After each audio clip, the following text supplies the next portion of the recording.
Maybe we need to suffer. Maybe it's going to take something bad to happen. But you know, I'm afraid that we don't have the will to fight. I'm afraid that the spirit of revolution no longer is in the people, because if it was, we would have done something behind the lockdowns, and we did nothing. If it wasn't for George Floyd, we probably still been in lockdowns, to be honest. If that incident hadn't happened, we probably still be locked down. You know, that really broke everything, because it started a chain reaction around the world where people just said, to hell with the lockdowns, to hell with this, and people started moving around and doing things, you know what I'm saying? But I mean, and it was such a large crowd that the authorities really couldn't do nothing about it. And that's what it takes. It takes masses of people to do things where they really can't do nothing but just slaughter everybody out there live on TV. And they're not going to do that, because that would be their only option. But as long as there's one person here, one person there, they can go ahead and beat you down with the billy club, you know what I'm saying, and make a quick example out of you and strike fear in everybody else, and nobody else is going to move. But when you got masses of people saying no, they can't do nothing. That's why the power is still in the people. Everything I'm about to say, you already know it to be true. You are a slave. You are a slave to money, to social economics, to status, to politics, to ideology. You have sold your soul to have a place in a world order that you should naturally oppose.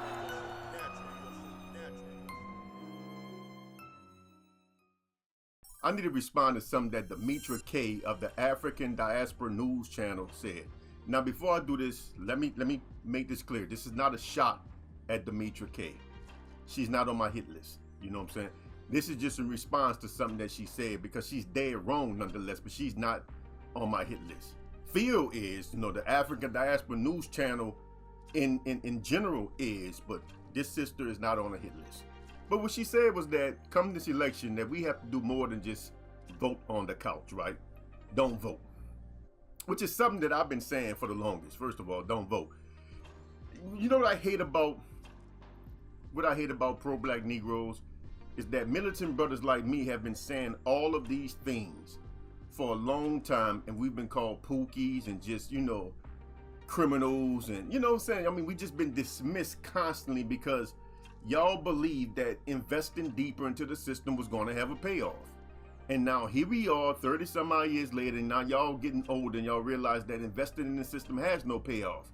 But following you got the younger blacks that are investing in the system still. So the older blacks are now saying, I'm not investing no more. And the younger blacks are still gung-ho thinking, oh no, y'all just got it wrong. If you participate, we can make a change from within. There is no changes to be made from within the system. Now, let me tell you some of the stuff that she said that's wrong. She said that it doesn't matter who gets in the White House, whether it's Trump or Biden, things are just going to get worse for black people. Neither one of them is going to care about us. Here's the thing though. Things don't just get worse for black people. Things are getting worse for everybody. Y'all keep talking as if they are actually helping other people by throwing them little crumbs at them and everything. No, they're not helping them no more than they've been helping us by throwing crumbs at us to keep us voting. The crumbs don't help. They throw crumbs at the racists. They throw crumbs at the gay people and the feminists. They throw crumbs at everybody while they constantly move society into some type of dystopia or utopia, whatever the proper word of it is, some type of Hunger Games type of society, you know what I'm saying? Some type of road warrior world. You know, they constantly move us in that direction, but along the way, they throw little crumbs to keep you participating. Things are not going to get better for nobody with either of them in the White House, just like things have not been getting better at all generation after generation.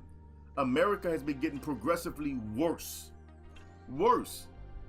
I mean, things has been on a steady course downward for 50, 60, maybe even 70 years.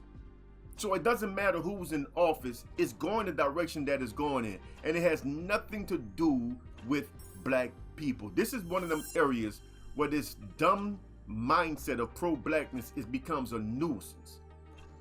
You know what I'm saying? This is why you turn white people off, because every time you complain about how bad black people got it. You got some white person saying, no, they got it just as bad or worse. And they sitting there thinking like, why y'all think we got it so good? Because we white. Because that's how y'all talk. Y'all talk like all white people doing so good. Isn't this what Thomas Sowell? He has a video right now on YouTube. The thumbnail got why black people are poor and white people are rich. White people are not rich. It's a myth. That's what kind of logical fallacy that is when you start from a presumptive position that that something is assumed to be true. The problem is it's not true. White people are not rich. And black people are no more poor than nobody else in this country. So that's the first thing she got wrong. This is not about race. Things are not going to get better for nobody because this is the direction that our politics is going in. It has nothing to do with black people. Then she talked about, she mentioned about the 40 acres and the mule and all this stuff and the slavery stuff. This is another problem, people. Y'all got to get away from these Negroes that have been educated, because all these pro-black Negroes that believe in slavery come out of college. All of the black people that tell you that we are indigenous Americans did not go to college. Do you see a connection there? All the Negroes that have been to college, that got degrees in Africana studies.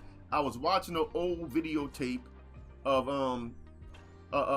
Phil Donahue. He had Sister Soldier on there, who went to college for Africana studies, and she the Africans in America, and slavery. And, this is the problem with these college educated people. I'm telling you, pro-blackness is a direct product of white man education. That's the biggest self-contradiction there is. How can you go to white man's approved curriculums, in education, and come out talking about you pro-black?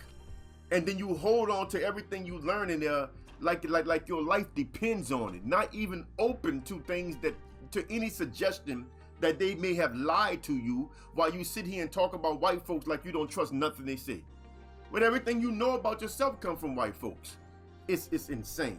So you got to get away from these Negroes that got these degrees in Africana studies and all that stuff. Leave these kind of niggas alone, man. These American history. Sister Soldier got a degree in American history and Africana studies. What kind of mess is that, bro? What? Tell me where that makes sense. So another thing that Demetra K said, right? She mentions Dr. Claude Anderson, right? Talk about group economics, talking about we got to do like white folks do. We got to practice group economics, so we can make money, so that we can influence politicians, like white folks do. There's so much wrong with that I can do a video separate on just that comment. First of all, there is no group economics. Nobody practice group economics for real. That is a lie. The country itself is established around whiteness. So all economics is white economics. Because all money got to flow through them some way, somehow. There is no way for us to actually have an economy of any kind that's monetary, that's independent of this system. I mean, you can't get around it. The banking laws, the laws itself is all white. So there's no group economics, man. Me having a product or a store and you buying from me is not group economics. Secondly, nobody really does that. Nobody really does that. Sure, you got community stores or whatnot, maybe or whatever, but the truth of the matter is, if you go to an Asian market, there are more non-Asians in that market than there are Asian shopping in that market. Because there's not a lot of them in any major city. That's first of all. And their whole concept around group economics, if you want to call it that, is really a form of racism, right? It's peer pressure. It's a form of peer pressure. They're sort of pressured to shop in certain areas or do certain things, They're pressured into this here. But the truth is, they don't just shop there. They do little things there, but most of their world is outside of their community. So they don't just spend money within their community. It's a myth. And for the ones that no longer live in those communities at all, they don't spend money there at all. They don't even go back to it. It's a myth. Plus, not all Asians are of the same culture or ethnic group. They got different languages. We might look at them all and think they're the same, but they're not the same. So there is no group economics, right? A lot of times these Asian stores make their money off of non-Asian people shopping there. So I mean, a lot of this stuff is just myth. Again, this is a fallacy where the conclusion is assumed, right? Like something factual is assumed. Group economics is not a real thing. It is a myth. Secondly, the white people do not make money to influence politicians. The government does not represent white folks either. Again, this is a part of the ignorance of y'all. Government does not represent the wishes of white folks either. Yes, they got certain policies that cater to the racists, you know, because that's easy. You know, it's easy to do something to cater to the extreme. It's easy to do something to cater to the LGBT ABCD community, you know what I'm saying? But is it really a win? Is any form of social chaos a win for any of us? Is any more stress and anger and tension between the citizens a win for any of us? No, it's not a win. It's not a win. But this is the silliness of the ideologue. So you could throw them something that's completely, that means nothing to you, but it means everything to them, and it greatly affect everybody else, like allowing elementary school age children to have access to books with homosexual content in it. It makes no sense. You can't find right nowhere in that. But these are the kind of little things that they can throw at them, and plus it's enough to keep the other side angry. So you give them something, you make the other side angry. They keep voting for the conservatives because the conservatives keep talking about scaling back on it, and the other side keep voting for the liberals because the liberals wants to push more gay stuff on the children. And you got these two voting bases, but all alone, they're not really doing nothing substantial to move society into a better direction. All alone, things are still getting higher, rents are still getting higher, food is still getting higher, gas is still getting higher, the quality of life is still getting lower. You know, your rights to own stuff is still being stripped away bit by bit. Your rights to freedom is being stripped away bit by bit. That whole Kojo thing was a test run. They tried that in the 80s or something like that, man. Both Democrats and Republicans would have pushed back against that. It would have never worked. It wouldn't have worked in the 70s, 80s. It wouldn't have worked in the 60s, 50s, 40s. It wouldn't have worked. They waited until the right time where people are so divisive that they knew now it's time to institute this, because they're going to go with it. Half are going to go with it. The other half are going to go against it. Perfect. That's what we want. So then we could phrase it as a political thing and get our half to double down on supporting it and get the other half to double down to going against it. When the truth of the matter is, it has nothing to do with political partisanship, you know what I'm saying? This is all about your rights as a human being. So it doesn't matter which party takes power, things are going to get progressively worse. It's going to go downhill, it's going to get worse, and it don't matter who's in the White House, it doesn't matter who's in the governor's mansion, it doesn't matter who's in the mayor's office. It's going to get progressively worse because that's what it is. You cannot buy the politicians to do what you want to do. Money is not going to influence these people, and this is the problem. People like Dr. Claude Anderson. This dude money is his god. That's why he wrote the book Powernomics. I mean, money is his god. This dude thinks money is the answer to everything. Money is all he thinks about. Money is all he writes about. Money is all he talks about. Money is his god. But money is not going to influence these politicians, bro. That is a myth. Because a subjugated thing has no value. We are totally subjugated. They only care about us to get our votes, and they got enough divisive elements in society to get everybody to want to vote for one side or the other for any little tiny reason. Gay people focus only on gay issues as if that's that's the most important thing in the world. Black people vote, think about black things, or either vote against somebody else. Everybody vote for one tiny thing or vote against somebody else, and the tiny thing that you vote for is insignificant. It's insignificant. I mean, you gonna vote for a candidate because he's against gay marriage, for instance, you know what I'm saying? As if two gay people getting married is the worst damn thing in the world. And these are the kind of tricks they play on us. You make them happy because you say they can get married, and you got all y'all mad. Instead of y'all saying, hey man, we don't care about that, but all this other stuff y'all doing, hey gay people, nobody care about y'all getting married, but look, we gotta stop this other stuff. this stuff ain't right. But we won't do that because we become so divisive. So every time I hear somebody like Demetra, you know, K, talking about politics as if it's a black or white issue when it's not. It's a power issue. It's a them versus us all issue. There is no group economics. There is no way to buy into government. There's no way for us to actually participate in capitalism outside of white folks. That's a myth. That's a myth. Even more so now than at any other time in history, because you can't really do nothing outside of government regulation. How you gonna participate outside of them? You can't. They make the laws and the rules that you gotta abide by.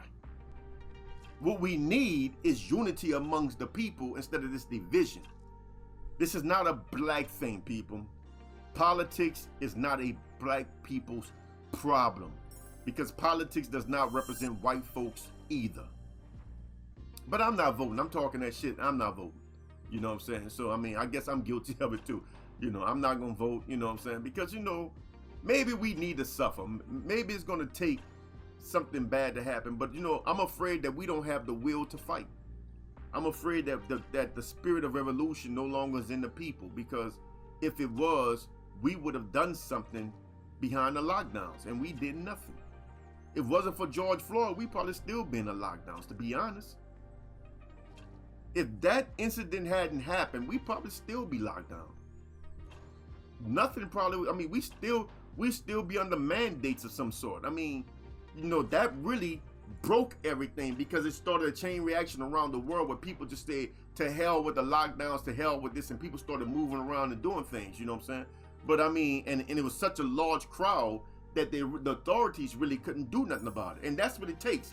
It takes masses of people to do things where they really can't do nothing but just slaughter everybody out there live on TV. And they're not going to do that, because that would be their only option. But as long as there's one person here, one person there, they can go ahead and beat you down with the billy club, you know what I'm saying, and make a quick example out of you and strike fear in everybody else, and nobody else is going to move. But when you got masses of people saying no, they can't do nothing. That's why the power is still in the people.